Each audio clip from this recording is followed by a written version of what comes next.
Hi everyone, welcome to Nand Classes. Myself Chirag Chauhan.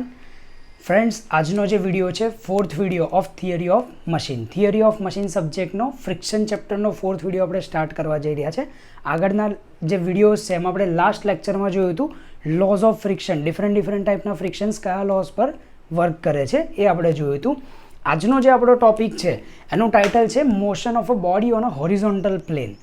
કોઈ પણ body horizontal plane પર motion કરે છે તો એને રિગાર્ડિંગ ટોપિક આપણે ડિસ્કસ કરવાનો છે. એમાં આપણું જે ટાર્ગેટ છે, જે ડેરિવેશન છે, શું ડિરાઈવ કરવું છે, તો એના માટે એમ તમને પ્રોવાઈડ કર્યો છે. કીધું છે કે minimum force required to slide body on a rough horizontal plane. Rough horizontal plane પર પડેલી બોડીને સપોઝ તમારે સ્લાઇડ કરવી છે ઓર વી કેન સે મૂવ કરવી છે કે મોશનમાં લાવવી છે તો તમારે મિનિમમ કેટલો એફર્ટ આપવો પડે, આપણું ટાર્ગેટ છે. તો એ એફર્ટ ફાઇન્ડ કરવા માટે ફોર્મ્યુલા જનરેટ કરવાનો છે જે આપણે કરીશું. હવે એના માટે થોડા એઝમ્પશન્સ છે જે તમને ક્લિયર હોવા જોઈએ. એક તો તમે અહીંયા ફિગરમાં જોઈ શકો છો એ રીતે કે એક બોડી ઇમેજિન કરવી પડશે. તો તમને કીધું છે કે consider a body resting on a rough horizontal plane. એવું કન્સિડર કરો કે એક બોડી રફ હોરિઝોન્ટલ પ્લેન પર પડેલી છે. બીજું શું થાય છે તો કે છે let P is applied at an angle theta with horizontal surface such that the body just moves. તમે આ રફ હોરિઝોન્ટલ પ્લેન પર એક બોડી પડી છે અને એના પર મૂવ કરવા માટે તમારે એને એક એફર્ટ પ્રોવાઈડ કરવો પડશે. તો કહે છે કે એવું ઇમેજિન કરો કે પી એક એવો એફર્ટ છે જે બોડીને મૂવ કરશે અથવા તો કરવું જોઈએ એનાથી, ઠીક છે, જે કેટલા એંગલ પર લાગે છે તો કે છે હોરિઝોન્ટલ સાથે થીટા જેટલા એંગલ પર એક એફર્ટ અપ્લાય કરવામાં આવે છે. ફરીથી રિપીટ કરું છું. Let P is applied at an angle theta. જે એફર્ટ પી છે એ કેટલા એંગલ પર અપ્લાય કરવાનો છે? હોરિઝોન્ટલ સાથે theta with horizontal surface such that the body just move. Effort પીને હોરિઝોન્ટલ સાથે થીટા જેટલા એંગલ પર એવી રીતે અપ્લાય કરો કે બોડી મૂવ થવાનું સ્ટાર્ટ કરી દે, ઠીક છે. એના પછી તમને કીધું છે various forces acting on a body are as shown in figure. હવે આ સિચ્યુએશનમાં તમે જોશો બોડી પર ડિફરન્ટ ફોર્સીસ લાગતા હશે. તો કેટલા ટાઈપના ફોર્સ છે આપણે જોઈએ. વેરી ફર્સ્ટ, બોડી અહીંયા રાખશો એટલે ડાઉનવર્ડ ડાયરેક્શનમાં એનું વેટ ડબલ્યુ એક્ટ કરશે. ડબલ્યુ જો એક્ટ કરે છે તો એનાથી ઓપોઝિટ ડાયરેક્શનમાં, અથવા તો આપણે એવું કહી શકીએ કે રેફરન્સ પ્લેન છે જે પ્લેન પર બોડી પડી છે એનાથી પરપેન્ડિક્યુલર ડાયરેક્શનમાં, ઉપરની ડાયરેક્શનમાં, અપવર્ડ ડાયરેક્શનમાં શું લાગશે? નોર્મલ રિએક્શન RN લાગશે. બીજું, તમે જો સપોઝ એને રાઇટ સાઇડની ડાયરેક્શનમાં એફર્ટ આપવાના છો તો એની મોશન રાઇટ સાઇડની ડાયરેક્શનમાં થશે, તો એનાથી ઓપોઝિટ ડાયરેક્શન લેફ્ટમાં શું થશે? ફ્રિક્શન ફોર્સ જનરેટ થશે જેની વેલ્યુ આપણને આપેલી છે μ/RN, ઠીક છે. હવે આ જે એફર્ટ તમે P જોઈ રહ્યા છો તો એ તમે જોશો કે હોરિઝોન્ટલ સાથે એક એંગલ બનાવે છે થીટા જેટલા એંગલ પર.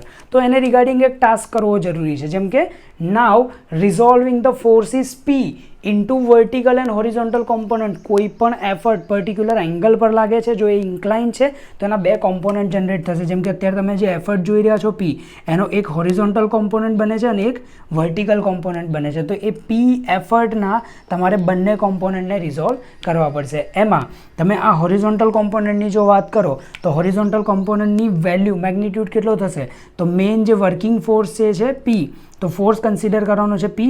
હોરિઝોન્ટલ કોમ્પોનન્ટને એક્સપ્રેસ કરવા માટે આપણે કોમ્પોનન્ટ લઈએ છીએ કોસ, મતલબ ફેક્ટર જે લેવાનો છે કોસ, અને કેટલા એંગલ પર એફર્ટ લાગે છે તો થીટા. એટલે આ જે વર્કિંગ ફોર્સ છે જેના કારણે બોડી મૂવ થવાની છે એનો હોરિઝોન્ટલ કોમ્પોનન્ટ તમને મળે છે P cos થીટા. અને જે વર્ટિકલ કોમ્પોનન્ટ છે તો અગેન ફોર્સની વેલ્યુ સેમ લેવાની છે P. વર્ટિકલ કોમ્પોનન્ટ છે એટલે ફંક્શન આપણે લેવાનું છે સાઇન, અને એંગલ છે થીટા, તો આ કોમ્પોનન્ટ બનશે P સાઇન થીટા. એટલે અહીંયા તમારી પાસે વર્ટિકલ કોમ્પોનન્ટ અને P સાઇન થીટા અને horizontal component P cos theta available થાય છે. ચલો, અત્યાર સુધીને તમને એટલું ખબર પડી ગઈ કે તમે એવી રીતે એફર્ટ લગાવો કે બોડી મૂવ થવાનું સ્ટાર્ટ કરે. હવે બીજી એક વસ્તુ એવી ધ્યાન રાખવાની છે કે બોડી મોશન કરે એ ટાઈમ પર ઇક્વિલિબ્રિયમ કન્ડિશન મેન્ટેન થવી જરૂરી છે, મતલબ સ્ટેબિલિટી મેન્ટેન થવી જરૂરી છે.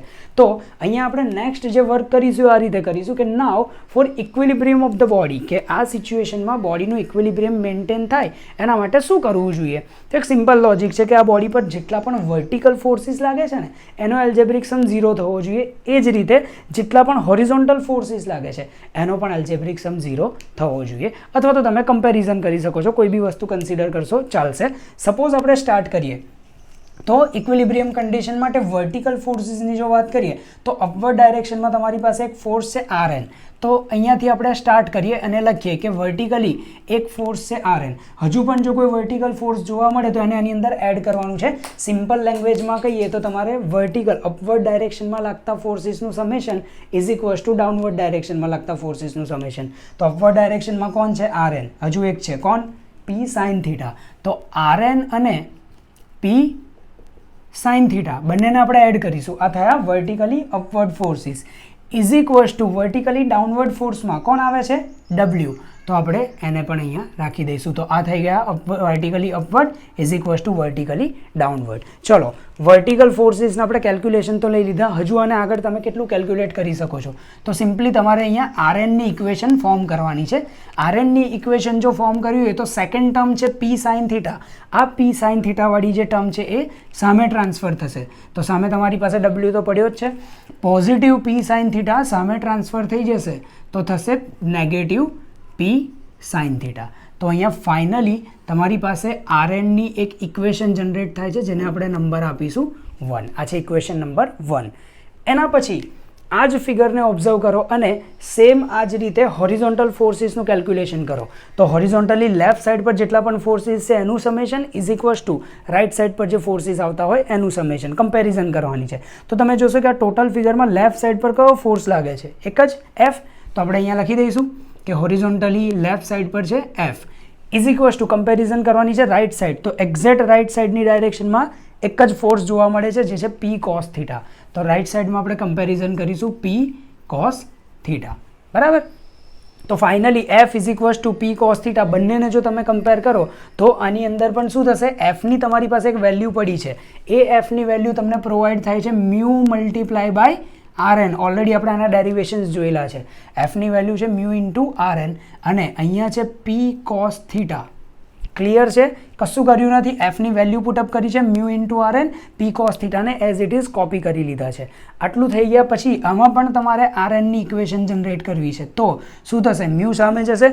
હવે મ્યુ અત્યારે Rn સાથે મલ્ટિપ્લિકેશનમાં છે. જો તમે એને ઇક્વલ ટુની ઓપોઝિટ સાઈડ પર ટ્રાન્સફર કરશો તો એ જશે ડિવિઝનમાં. એટલે અહીંયા તમારી પાસે ઓલરેડી P cos થીટા હતો અને મલ્ટિપ્લિકેશનવાળો મ્યુ સામે જશે તો એ ડિવિઝનમાં ટ્રાન્સફર થઈ જશે. ઓકે, આટલું થઈ ગયા પછી આને પણ તમારે ઇક્વેશન નંબર 2 કન્સિડર કરી લેવાનું છે. બંને ઇક્વેશન મળી ગયા પછી હવે જુઓ કે Rn અને Rn બંને એક જ સેટઅપમાંથી તમને ડેવલપ થઈ રહ્યા છે, મતલબ કોમન સિચ્યુએશનમાં મળી રહ્યા છે. તો આપણે જે ઇક્વેશન 1 અને 2 છે એને જો કમ્પેર કરીશું તો તમને એક નવી વેલ્યુ જનરેટ થશે. એટલે આપણે અહીંયા લખવાનું છે કે equating equation number 1 and 2. Equation number 1 અને 2 બંનેને કમ્પેર કરો તો Rnની જે વેલ્યુ છે આપણે અહીંયા રિસીવ કરી લઈએ. કેટલી છે value? W minus P sin theta. તો અહીંયા આપણે લખીશું W multiply by W minus P sin theta. તો આ Rnની વેલ્યુ આપણે અહીંયા લઈ લીધી. કમ્પેરિઝન કરવાની છે સેકન્ડ ઇક્વેશન સાથે. તો એની વેલ્યુ છે તમારી પાસે P into cos theta divide by mu. Finally તમે ઇક્વેશન નંબર 1 અને 2ને કમ્પેર કરી લીધા છે. કમ્પેર કર્યા પછીનું જે નેક્સ્ટ સ્ટેપ છે, નેક્સ્ટ સ્ટેપમાં તમારે કરવાનું છે મ્યુ. મ્યુ ક્યાં તમને જોવા મળે છે? ડિવિઝનમાં. ડિવિઝનનો મ્યુ સપોઝ આ સાઈડ પર ટ્રાન્સફર થશે તો આપણે એને અહીંયા મલ્ટિપ્લિકેશનમાં લઈ લઈશું. તો મેઇન ટર્મ છે તમારી પાસે W minus P sin theta. W minus P sin theta as it is mu સામેથી આવશે તો મલ્ટિપ્લિકેશનમાં જશે અને પછી તમારી પાસે બચે છે P cos થીટા. ક્લિયર છે? આટલું થઈ ગયા પછી હવે વાત આવે છે ક્યુની. આપણે લાસ્ટ ટોપિક્સમાં જોયું હતું કે ક્યુ એક વેલ્યુ જનરેટ કરીને આપે છે. ક્યુની વેલ્યુ અહીંયા લખીશું આપણે કે as we know that mu is equals to tan phi. શું છે? આપણે mu is equals to tan phi. આ વેલ્યુ લાસ્ટ લેક્ચર્સમાં આપણે જનરેટ કરેલી છે. તો મ્યુની જે વેલ્યુ છે tan phi એ તમે અહીંયા પુટઅપ કરી શકો છો. સપોઝ આપણે અહીંયા પુટઅપ કરીએ તો હવે તમારે લખવાનું છે tan phi. એક સજેશન છે કે તમે જ્યારે પણ ડેરિવેશન કરો તો થોડી અલર્ટનેસથી લખવામાં ધ્યાન રાખવાનું છે. phi અને થીટા આ બંનેમાં ચેન્જ ના આવી જાય, બાકી આખી ઇક્વેશન ચેન્જ થઈ જશે. તો મ્યુની વેલ્યુ પુટઅપ કરવાની છે tan phi. બાકીની જે વેલ્યુ છે એ એઝ ઇટ ઇઝ રહેશે W minus P sin theta. W minus P sin theta થઈ ગયા પછી આને પણ કોપી કરવાનું છે is equals two P cos theta. Clear? ફરીથી એકવાર તમને રિપીટ કરું છું, મ્યુની વેલ્યુ છે tan phi, તો મ્યુની વેલ્યુ આપણે કોપી કરી લીધી tan phi, w minus P sine theta copy is equal two P cos theta પણ કોપી. આટલું કોપી થઈ ગયા પછી tan phi ની પણ હજુ એક વેલ્યુ અવેલેબલ છે. શું છે ફોર્મ્યુલા tan phi નો? sin phi divide by cos phi. sin phi upon cos phi, tan phi ની જગ્યા પર તમે આ ફોર્મ્યુલા પુટઅપ કરી શકો છો. અગેન બાકીની જે વેલ્યુ છે એઝ ઇટ ઇઝ રહેશે, w minus P sine theta પણ તમારે એ જ રાખવાના છે ઇઝ ઇક્વલ ટુ અહીંયા રહેશે પી કોસ થીટા. આટલું થઈ ગયા પછી નેક્સ્ટ જે વર્ક કરવાનું છે એમાં તમે જોશો કે ફર્સ્ટ જે ટર્મ છે એમાં ડિવિઝનમાં ડિનોમિનેટર તમને આપેલો છે cos phi, તો આ ડિનોમિનેટર છે cos phi ને ટ્રાન્સફર કરવાનો છે ઇક્વલ ટુની પેલી સાઈડ પર. તો અહીંયા તમારી પાસે બચશે sin phi multiply by w minus P sine theta is equal to અહીંયા તમારી પાસે છે પી કોસ થીટા. તો આ જે ડિવિઝનમાં cos phi છે એને તમે ટ્રાન્સફર કરશો તો એ cos phi મલ્ટિપ્લિકેશનમાં જતા રહેશે. નેક્સ્ટ સ્ટેપમાં sin phi ને બંને સાથે મલ્ટીપ્લાય કરવાનું છે, આ એઝ ઇટ ઇઝ રહેશે. ઠીક છે, તો સપોઝ તમે sin phi ને બંને સાથે મલ્ટીપ્લાય કરો એટલે નેક્સ્ટ સ્ટેપ આ રીતે થઈ જશે કે w into sin phi minus P sine theta તો છે જ, એને પણ તમારે sin phi થી મલ્ટીપ્લાય કરવાના છે. w અને p sin થીટા બંને sin phi થી મલ્ટીપ્લાય થઈ ગયા, મતલબ કે આ sin phi બંને સાથે મલ્ટીપ્લાય થયો ઇક્વલ ટુ પછી તમારી પાસે છે p cos theta into cos phi. ઠીક છે, આ તો એઝ ઇટ ઇઝ રહેશે.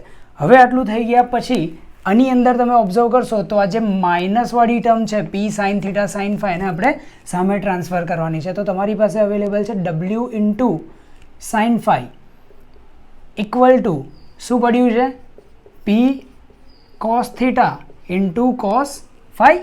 આ જે p cos theta into cos phi છે તો અહીંયા જ લઈ લઈશું અને આ માઇનસવાળી જે ટર્મ છે એ સામે જશે તો અહીંયાથી હશે પ્લસ, તો આવશે p sin theta into sin phi. ફરીથી એકવાર રિપીટ કરી દઉં, w sin phi as it is, આ માઇનસવાળી જે ટર્મ છે એને આપણે ટ્રાન્સફર કરીને અહીંયા મૂકવાની છે એટલે p cos theta cos phi copy કરી લીધા અને minus p sin theta sin phi સામે જશે તો plus p sin theta sin phi થઈ જશે. હવે તમે જોશો કે આ પ્લસની જે મેઇન સાઇન છે તો એમાં બંને સાઈડ પર તમને p કોમન જોવા મળશે. ઠીક છે, તો p ને તમે અહીંયા કોમન લખી શકો છો, w into sin phi is equals two p common કાઢી લીધા બંને સાઈડથી તો અંદર બચશે તમારી પાસે cos theta cos phi plus sin theta sin phi. આટલું ફિનિશ થયા પછી એક ટ્રિગોનો ફોર્મ્યુલા છે જે તમને યાદ હોવો જોઈએ, આની સાથે કનેક્ટેડ છે. અહીંયા આપણે લખીશું કે એઝ વી નો ધેટ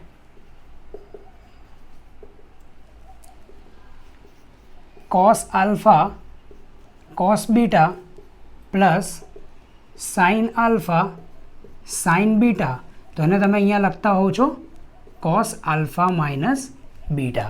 આવો એક ફોર્મ્યુલા છે cos alpha માઇનસ બીટાનું. હવે સપોઝ તમે આની સાથે કમ્પેર કરશો તો તમને ખ્યાલ આવશે કે અહીંયા સેમ ફોર્મેટ છે, ખાલી થીટા રિપ્લેસ થાય છે, આલ્ફા રિપ્લેસ થાય છે થીટાથી અને બીટા રિપ્લેસ થાય છે ફાઈથી. સેમ એ જ રીતે અહીંયા પણ થીટા અને ફાઈ, આલ્ફા અને બીટા. તો શું તમે આ ફોર્મ્યુલાના બેઝ પર આના માટે cos theta cos phi plus sin theta sin phi છે તો એને તમે cos થીટા માઇનસ phi આવું લખી શકો છો? ડેફિનેટલી લખી શકો છો. અહીંયા આપણે લખીશું w sin phi is equals two p બ્રેકેટમાં લખવાનું છે cos theta minus phi.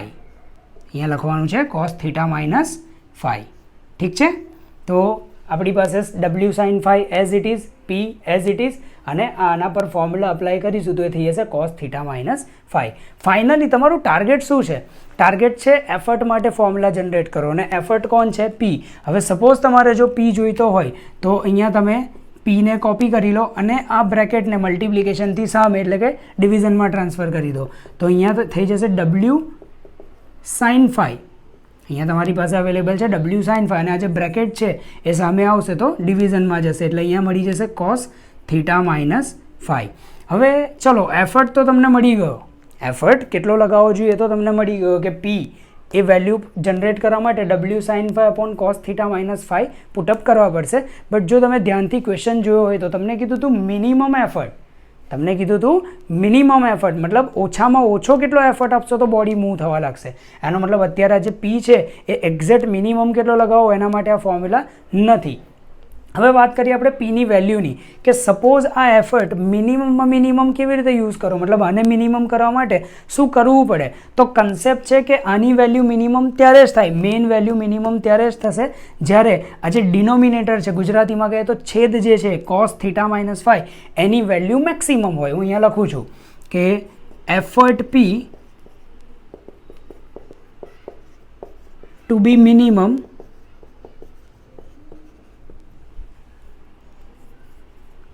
cos theta minus phi should be maximum. અહીંયા તમને ટર્મ્સ એવી મળી રહી છે કે સપોઝ તમારે પીની વેલ્યુ મિનિમમ કરવી હોય તો એનો જે ડિનોમિનેટર છે કોસ થીટા માઇનસ ફાઈ એની વેલ્યુ મેક્સિમમ જનરેટ કરવી જરૂરી છે. આ જેટલું તમે વધારતા જશો એટલી જ આની વેલ્યુ ઓછી થતી જશે. હવે તમે વિચારો કે આની વેલ્યુ મેક્સિમમ કેવી રીતે કરી શકાય, અને ફંક્શન અત્યારે તમારી પાસે કયું છે કોસનું. હવે કોસના ફંક્શનમાં તમે મેક્સિમમ વેલ્યુ જોવા જાઓ તો એ કેટલી મળતી હોય છે 1. તો કોસના એવા કયા ફંક્શનને તમે સોલ્વ કરશો તો તમને 1 પ્રોવાઈડ થશે. તો તમને યાદ છે કે કોસ 0ની વેલ્યુ કેટલી થાય છે 1 થાય છે. એનો મતલબ કોસ 0 હોવું જરૂરી છે. જો તમારે આ ટર્મની મેક્સિમમ વેલ્યુ કરવી હોય, મેક્સિમમ વેલ્યુ છે 1, તો એ 1 ત્યારે જ મળશે જ્યારે આ કોસ 0 હોય. આ કોસ 0 હોય એનો મતલબ કન્ક્લુઝન શું આવે છે તો કહે છે કે આ જે કોસ થીટા માઇનસ ફાઈ છે આ આખા ફંક્શનની વેલ્યુ તમારે કેટલી કરવી પડે 1.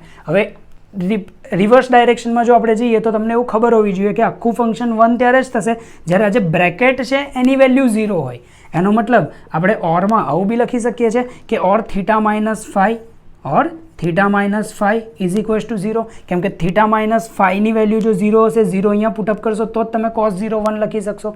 એટલે કોસ થીટા માઇનસ ફાઈની વેલ્યુ 1 કરવા માટે થીટા માઇનસ ફાઈ 0 હોવા જરૂરી છે. અને જો આને તમે સબટ્રેક્શનને 0 લખતા હોય તો આનો મતલબ શું થયો કે માઇનસ ફાઈ સામે જશે તો theta is equals to phi બી લખી શકાય છે. અહીંયા theta is equals to phi પણ લખી શકાય છે. તો મિનિંગ તમારે પ્રોપરલી સમજવાનો છે. હું ફરીથી એકવાર રિપીટ કરું છું. તમને કીધું છે કે એફર્ટ પી, તમને કીધું છે effort P to be minimum cos theta minus phi should be maximum. આ પીની વેલ્યુને મિનિમમ કરવા માટે એનો ડિનોમિનેટર મેક્સિમમ કરવો જરૂરી છે. એને મેક્સિમમ કરવો મતલબ કોસના ફંક્શનમાં મેક્સિમમ, કોસના ટેબલમાં મેક્સિમમ વેલ્યુ છે 1. તો આ ફંક્શનની વેલ્યુ 1 કરવી હોય, કોસ થીટા માઇનસ ફાઈની વેલ્યુ તમારે કેટલી કરવી છે 1. તો ક્યારે થશે જ્યારે આ કોસ 0, કેમ કે કોસ 0 1 કહીએ છીએ આપણે, એનો મતલબ આ વેલ્યુ 0 હોવી જોઈએ. તો આપણે અહીંયા ઓરમાં એવું બી લખી શકીએ છીએ કે theta minus phi is equals to 0. અને જો theta minus phi is equals to 0 છે તો માઇનસ ફાઈ સામે ટ્રાન્સફર કરશો તો શું થઈ જશે પ્લસ ફાઈ થઈ જશે. તો તમે એનો મતલબ કમ્પેરિઝન બી કરી શકો છો. Theta is equals to phi. ઠીક છે. આના માટે આપણે એક સ્ટેટમેન્ટ એવું લખી શકીએ કે in other words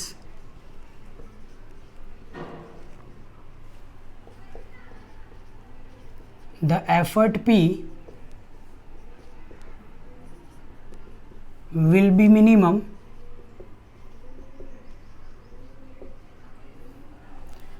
when its angle or inclination with horizontal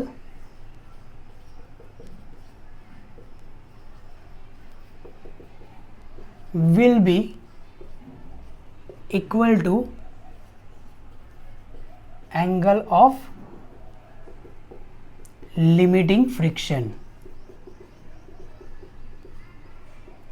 શું કહેવા માગે છે તમને કે કોઈ પણ બોડીને મિનિમમ એફર્ટ તમારે જે લગાવવો પડે મૂવ કરવા માટે, એ એફર્ટ મિનિમમ ક્યારે મળે તો કહે છે કે એનો જે એંગલ છે હોરિઝોન્ટલ સાથે, એફર્ટનો જે એંગલ છે હોરિઝોન્ટલ સાથે જેને આપણે થીટા કહીએ છીએ, એ થીટા તમે લિમિટિંગ ફ્રિક્શનના એંગલ એટલે કે ફાઈ જેટલો જ રાખો ત્યારે, સેમ આ જ condition theta is equals to phi, કે થીટાને જ્યારે તમે ફાઈ જેટલો મેન્ટેન કરશો ત્યારે મિનિમમ એફર્ટ પર બોડીને મૂવ કરી શકો છો હોરિઝોન્ટલ પ્લેન પર.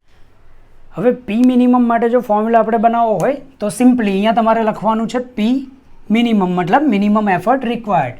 આપણે જે રીતે વાત કરી કે ડિનોમિનેટર મેક્સિમમ વેલ્યુ કેટલી 1 જનરેટ કરવી છે, તો આના માટે તમે 1 લખશો નહીં લખો કોઈ ફરક પડતો નથી, તો બચે છે P = W × sin phi, એટલે અહીંયા તમારે જરૂર છે W × sin phi ની. તો આ તમને મિનિમમ એફર્ટ કેટલો જોઈએ એ મેગ્નિટ્યુડ પ્રોવાઈડ કરી દેશે. તો ફોર્મ્યુલા ફાઇનલી કોઈ પણ હોરિઝોન્ટલ પ્લેન પર પડેલી બોડીને મૂવ કરવા માટે કેટલો એફર્ટ આપવો પડે એ એફર્ટની અમાઉન્ટ જનરેટ કરવા માટે આ ફોર્મ્યુલા કામ લાગશે. સિમ્પલી તમને જરૂર છે બોડીના વેઇટની અને ફાઈ જેનો લિમિટિંગ ફ્રિક્શન એંગલ હશે એની. આ બે વસ્તુ પુટઅપ કરો એટલે પી મિનિમમની વેલ્યુ તમને મળી જાય. ઓકે, હવે આ ડેરિવેશન કમ્પ્લીટ થયું, ફોર્મ્યુલા મળી ગયો. જેટલા પણ એક્ઝામ્પલ્સ આપણે કરીશું હોરિઝોન્ટલ પ્લેનના એમાં ફોર્મ્યુલાની જરૂર પડશે. તો ડેરિવેશન કરવું જરૂરી છે. સ્ટુડન્ટ્સ, તમારા માટે એક ઇમ્પોર્ટન્ટ અનાઉન્સમેન્ટ છે કે જે પણ ડેરિવેશન કર્યું છે એને પ્રોપરલી જોઈ લો, એક પ્રિપેરેશન કરો, લખીને જોઈને જે બી રીતે તમને કરવી હોય. આ ડેરિવેશન તમે પણ જાતે કરી શકતા હોવા જોઈએ. ઠીક છે, તો એના બેઝ પર જ તમે એક્ઝામ્પલ કરી શકશો. GTUના સ્ટુડન્ટ્સ માટે બીજું એક ઇમ્પોર્ટન્ટ ડિસ્કશન એ હતું કે એક્ઝામને લઈને જે મેટર છે અત્યારે લોકડાઉનના કારણે અમુક જણને એવું છે કે એક્ઝામ થશે નહીં થાય, થશે તો MCQ થશે. આ બધી જ વસ્તુને સાઈડ પર મૂકો. એના સિવાય પણ ઘણા બધા સબ્જેક્ટ તમે ડિપ્લોમાની અંદર, ડિગ્રીની અંદર એવા બધા અટેન્ડ કરવાના છે જેમાં તમને બધું બેઝિક કામ લાગશે. તો ડેફિનેટલી તમારે વિડીયોઝ ફોલો કરીને બધું જ નોટ ડાઉન કરવાનું છે અને પ્રિપેર પણ કરવાનું છે. ઠીક છે, તો હજુ પણ જો તમે ચેનલને સબસ્ક્રાઈબ નથી કરી લો તો અપકમિંગ જે પણ વિડીયોઝ છે એનું તમને ઇન્ડિકેશન મળતું રહેશે. ઓકે, આજના વિડીયોમાં બસ આટલું જ જોવાનું છે આપણે. Thanks for watching.